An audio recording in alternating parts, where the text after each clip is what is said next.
My name is Imran, and this week I will be bringing you a short story by Guy de Maupassant, who was a French writer who wrote in the 19th century. He wrote about 300 short stories. He's most famous for his short stories, and his stories depicted French life in a very fascinating manner. The story that I will be reading to you today is called The Necklace uh, by Guy de Maupassant, and it's one of my favorite short stories, and it's one of his most famous ones. So let's just dive right into it. The Necklace by Guy de Maupassant. She was one of those pretty, charming young ladies, born as if through an error of destiny into a family of clerks. She had no dowry, no hopes, no means of becoming known, appreciated, loved, and married by a man either rich or distinguished. And she allowed herself to marry a petty clerk in the office of the Board of Education. She was simple, not being able to adorn herself, but she was unhappy as one out of her class. For women belong to no caste, no race. Their grace, their beauty, and their charm serving them in the place of birth and family, their inborn finesse, their instinctive elegance, their suppleness of wit, are their only aristocracy, making some daughters of the people of the equal of great ladies. She suffered incessantly, feeling herself born for all delicacies and luxuries. She suffered from the poverty of her apartment, the shabby walls, the worn chairs, and the faded stuffs. All these things, which another woman of her station would not have noticed, tortured and angered her. The sight of the little Breton who made this humble home awoke in her sad regrets and desperate dreams. She thought of quiet antechambers with their oriental hangings lighted by high bronze torches, and of the two great footmen in short trousers who slept in the large armchairs, made sleepy by the heavy air from the heating apparatus. She thought of large drawing rooms hung in old silks, of graceful pieces of furniture carrying bric-a-brac of inestimable value, and of the little perfumed coquettish apartments made for 5 o'clock chats with most intimate friends, men known and sought after, whose attention all women envied and desired. When she seated herself for dinner before the round table, where the tablecloth had been used 3 days, opposite her husband, who uncovered the tureen with a delightful air, saying, "Oh, the good pot pie! I know nothing better than that." She would think of the elegant dinners, of the shining silver, of the tapestries peopling the walls with ancient personages, and rare birds in the midst of fairy forests. She thought of the exquisite food served on marvelous dishes, of the whispered gallantries, listened to with the smile of the Sphinx, while eating the rose colored flesh of the trout or a chicken's wing. She had neither frocks nor jewels, nothing, and she loved only those things. She felt she was made for them. She had such a desire to please, to be sought after, to be clever and courted. She had a rich friend, a schoolmate at the convent, whom she did not like to visit. She suffered so much when she returned, and she wept for whole days from chagrin, from regret, from despair and disappointment. One evening, her husband returned, elated, bearing in his hand a large envelope. "Here," he said, "here is something for you." She quickly tore open the wrapper and drew out a printed card on which were inscribed these words: "The Minister of Public Instruction and Madame Georges Rampanu ask the honor of Mr. and Mrs. Loisel's company, Monday evening, January 18th, at the minister's residence." Instead of being delighted, as her husband had hoped, she threw the invitation spitefully upon the table, murmuring, "What do you suppose I want with that?" "But, my dear, I thought it would make you happy. You never go out, and this is an occasion, and a fine one. I had a great trouble to get it. Everyone wishes one, and it is very select. Not many are given to employees. You will see the whole official world there. She looked at him with an irritated eye and declared impatiently, "What do you suppose I have to wear to such an event?" He had not thought of that.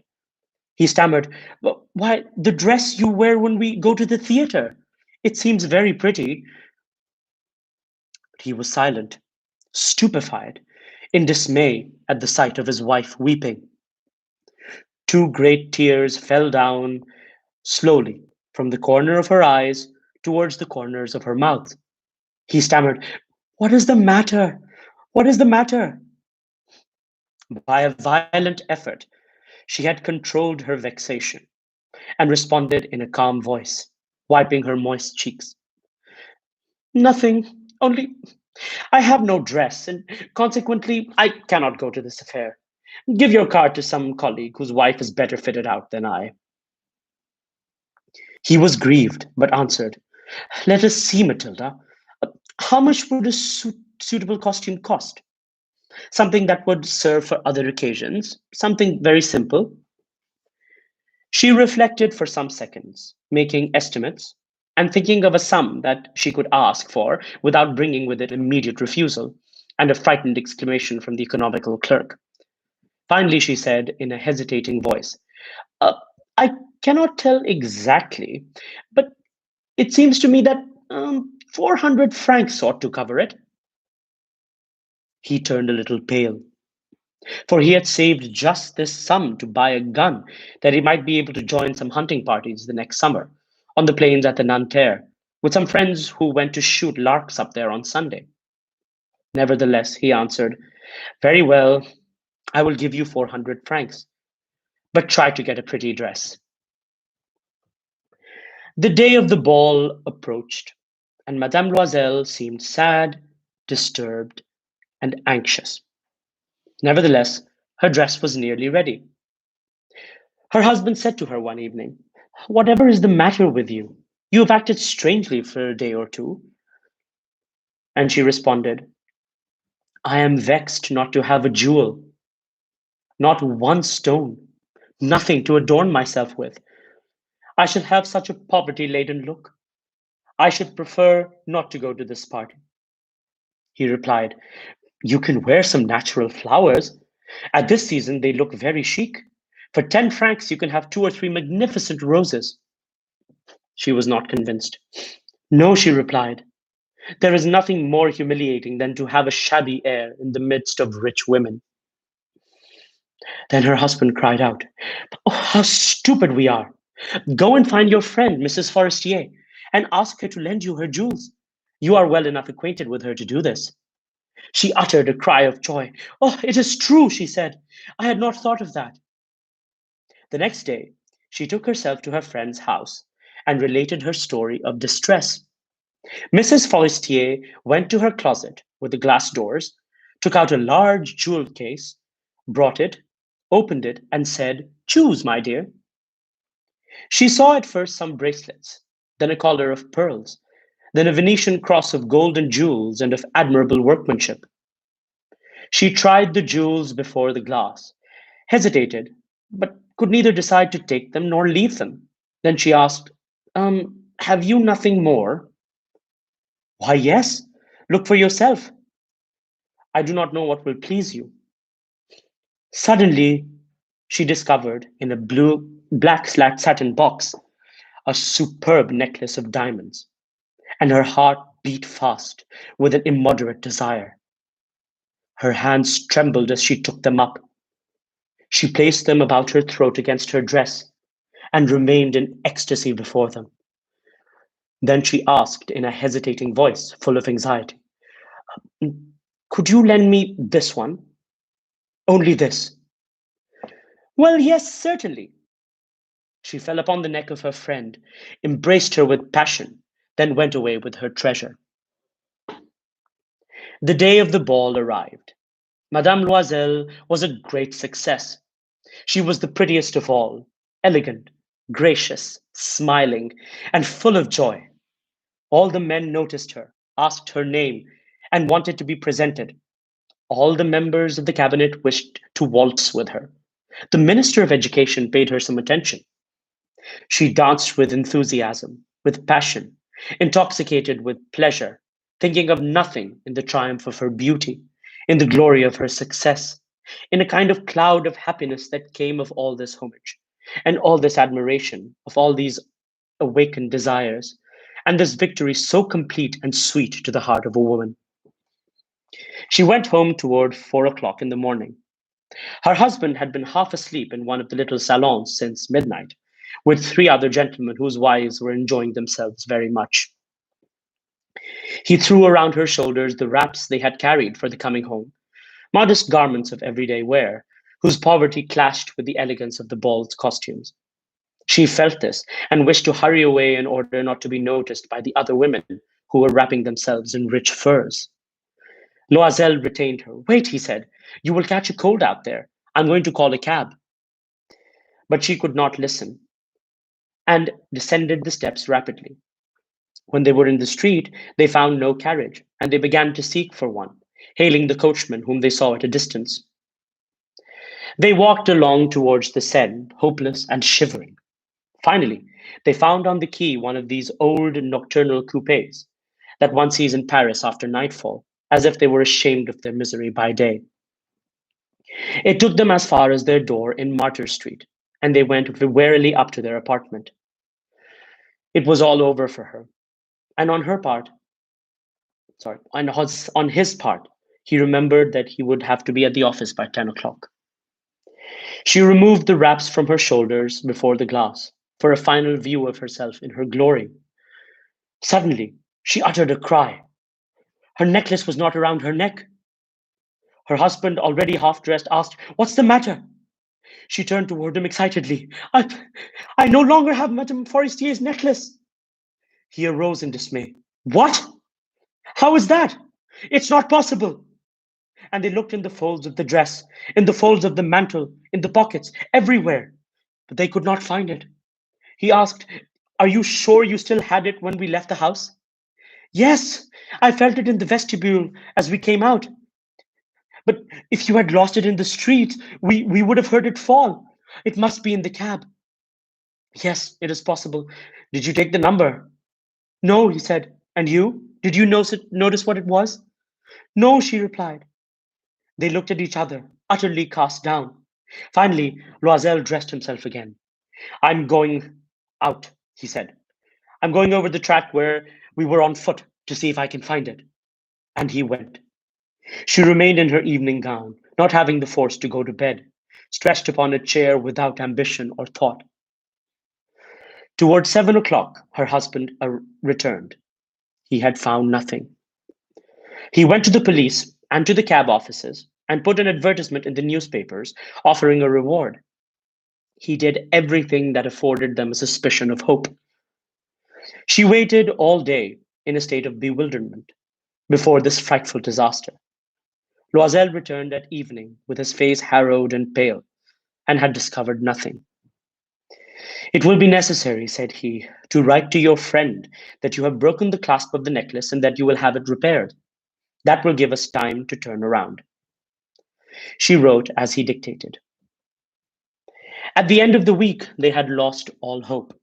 And Loisel, older by 5 years, declared, We must take measures to replace this jewel. The next day, they took the box which had enclosed it to the jeweler whose name was on the inside. He consulted his books. It is not I, madame, said he, who sold this necklace. I only furnished the casket.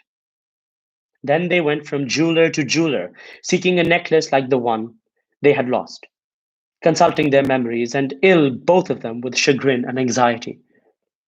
In a shop at the Palais Royal, they found a chaplet of diamonds, which seemed to them exactly like the one they had lost. It was valued at 40,000 francs. They could get it for 36,000. They begged the jeweler not to sell it for 3 days, and they made an arrangement by which they might return it for 34,000 francs if they found the other one before the end of February. Loisel possessed 18,000 francs, which his father had left him. He borrowed the rest. He borrowed it, asking for 1,000 francs of one, 500 of another, 5 louis of this one and 3 louis of that one. He gave notes, made ruinous promises, took money of usurers and the whole race of lenders. He compromised his whole existence, in fact, risked his signature without even knowing whether he could make it good or not, and harassed by anxiety for the future, by the black misery which surrounded him, and by the prospect of all physical privations and mortal torture, he went to get the new necklace, depositing on the merchant's counter 36,000 francs. When Mrs. Loisel took back the jewels to Mrs. Forestier, the latter said to her in a frigid tone, "You should have returned them to me sooner, for I might have needed them." She did open the jewel box as her friend feared she would. If she would perceive the substitution, what would she think? What would she say? Would she take her for a robber? Mrs. Loisel now knew the horrible life of necessity. She did her part, however, completely, heroically. It was necessary to pay this frightful debt. She would pay it. They sent away the maid. They changed their lodgings. They rented some rooms under a mansard roof. She learnt the heavy cares of the household, the odious work of the kitchen. She washed the dishes, using her rosy nails upon the greasy pots and the bottoms of the stew pans. She washed the soiled linen, the chemises and the dishcloths, which she hung on the line to dry. She took down the refuse to the street each morning and brought up the water, stopping at each landing to breathe. And clothed like a woman of the people, she went to the grocers, the butchers, and the fruiterers, with her basket on her arm, shopping, haggling to the last sou her miserable money. Every month it was necessary to renew some notes, thus obtaining time and to pay others. The husband worked evenings, putting the books of some merchant in order, and nights he often did copying at 5 sous a page. And this life lasted for 10 years. At the end of the 10 years, they had restored all, with interest of the usurer and accumulated interest beside. Mrs. Loisel seemed old now. She had become a strong, hard woman, the crude woman of the poor household, her hair badly dressed, her skirts awry, her hands red. She spoke in a loud tone and washed the floors in large pails of water. But sometimes, when her husband was at the office, she would seat herself before the window and think of that evening party of former times, of that ball where she was so beautiful and so flattered. How would it have been if she had not lost that necklace? Who knows? Who knows? How singular is life, and how full of changes. How a small thing will ruin or save one. One Sunday, as she was taking a walk in the Champs Elysees to rid herself of the cares of the week, she suddenly perceived a woman walking with a child. It was Mrs. Forestier, still young, still pretty, still attractive. Mrs. Loisel was affected. Should she speak to her? Yes, certainly. And now that she had paid, she would tell her all. Why not? She approached her friend. Good morning, Jeanne. Her friend did not recognize her and was astonished to be so familiarly addressed by this common personage. She stammered, But, madame, I do not know. You must be mistaken. No, I am Matilda Loisel. Her friend uttered a cry of astonishment. Oh, my poor Matilda, how you have changed! Yes, I have had some hard days since I saw you, and some miserable ones. And all because of you. Because of me? How is that? You recall the diamond necklace that you loaned me to wear to the commissioner's ball? Yes, very well. Well, I lost it. How is that, since you returned it to me? I returned another to you exactly like it, and it has taken us 10 years to pay for it. You can understand that it was not easy for us who have nothing. But it is finished, and I am decently content. Mrs. Forestier stopped short. She said, You say that you brought a diamond necklace to replace mine? Yes, you did not perceive it then? They were just alike. And she smiled with a proud and simple joy. Madame Forestier was touched and took both her hands as she replied, "Oh, my poor Matilda, mine were false. They were not worth over 500 francs."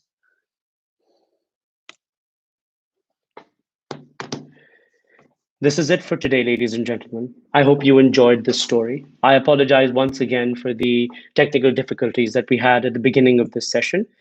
If you did not catch any part of the story, we will be posting this video live on YouTube. Please join us tomorrow for a storytelling session in Urdu, where a colleague of mine will be telling you an excerpt from Rabindranath Tagore's works. Thank you very much. Have a great day.